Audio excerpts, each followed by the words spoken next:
All right, so opening up the true prelims, we obviously had Diego, Lopez, and Yusuf. I guess we found out that Lopez is that guy.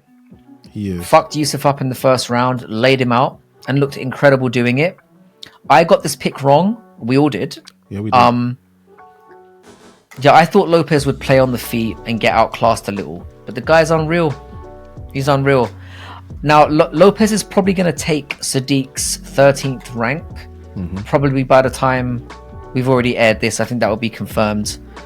So around him, he's going to have the likes of Dan Ige, which I don't mind as a matchup for him. You know, given the hype train that he's on now, he could probably go even higher.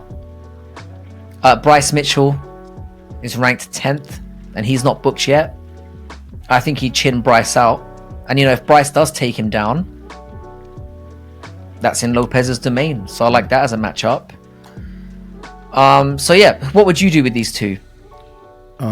So for Diego Lopez, that was the easy one for me. And you mentioned it. Like, I would go directly to Bryce Mitchell.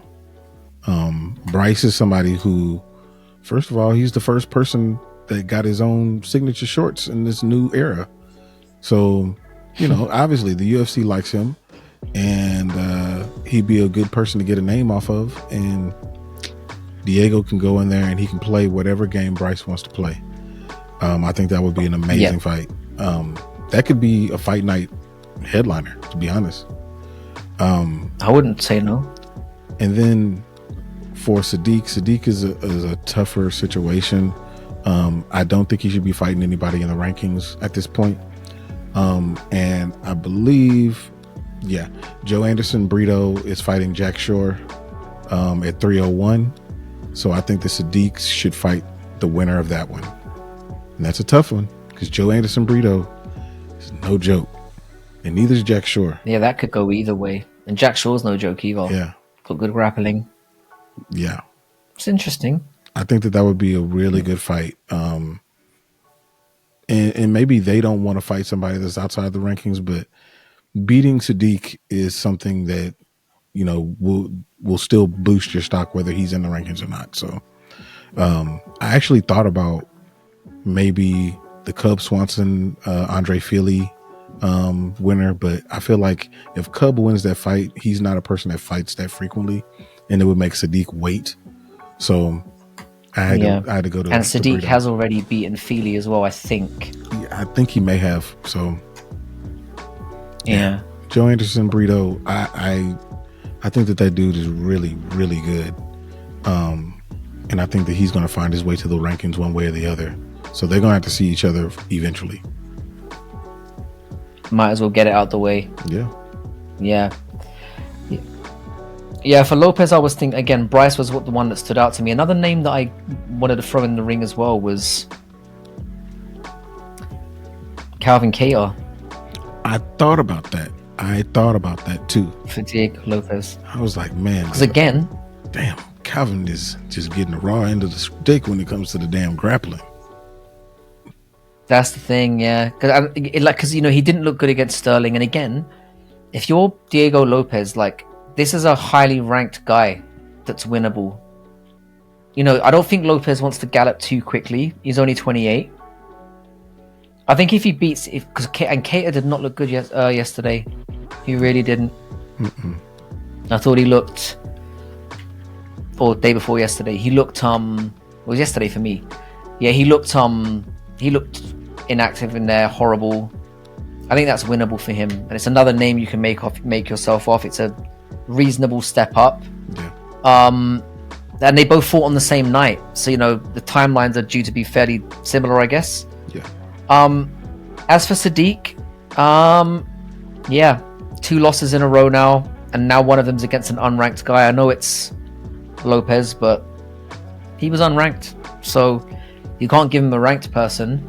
Nope. He's already fought Caceres, who's booked, who's sitting just outside. He can't fight Lerone Murphy because he's fighting Barbosa, so he's out. I would do the rematch with Mike Davis. like I think you need to fight down now. And the thing is that he matched up well with him before. He managed to beat him. It's a fight that I think would be exciting. You know, Davis only fought a few weeks ago, so again, he isn't the most active guy. So you could both take some time off, maybe do that fight for July or August. But yeah, he's the only one that stood out for me, just because I think if I'm SODIQ, there's a lot of risky matchups outside of Brito would be very risky. But he would obviously go into the fight with Davis feeling confident because he's been in there with him before and he's beaten before.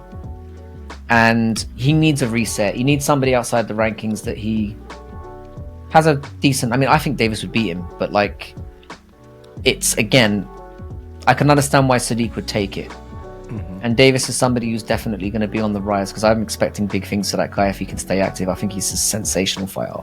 Yeah. And it's a fight I'd want to see because I still think SODIQ Youssef's good. It's just he did not turn up on Saturday night. Not at all. He needs a confidence boost of some sort. I don't know what it is. That might not be the one in terms of a confidence booster. And Brito, like I said, he's got the ability to knock your head off. So he just got flatlined. It's the nature of the UFC, man. There's no easy fights. There's no easy, unless that's the thing. Said by losing this fight, credit to SODIQ Youssef for taking it because obviously Diego Lopes looks hugely dangerous, but he was offered 300, so I guess you don't turn that down. Yeah. But this was a bad loss for him because it's put him in a very awkward spot now. He had Edson Barbosa beat and didn't follow through, and now he's probably not going to be ranked on Tuesday whenever the rankings are released. I could see him, and featherweight is one of the most stacked divisions in the organization. Like outside, there are 20 guys sitting outside the featherweight rankings that are very, very good. Yep. There's a lot of risk involved, but yeah, there's a lot. I'd go with that. Really, really good featherweights. Lots. Yeah, and SODIQ's good. You know, I know it wasn't amazing on Saturday. He didn't show out, but he's still a good fighter. He is a very good fighter. So I don't know. We'll see.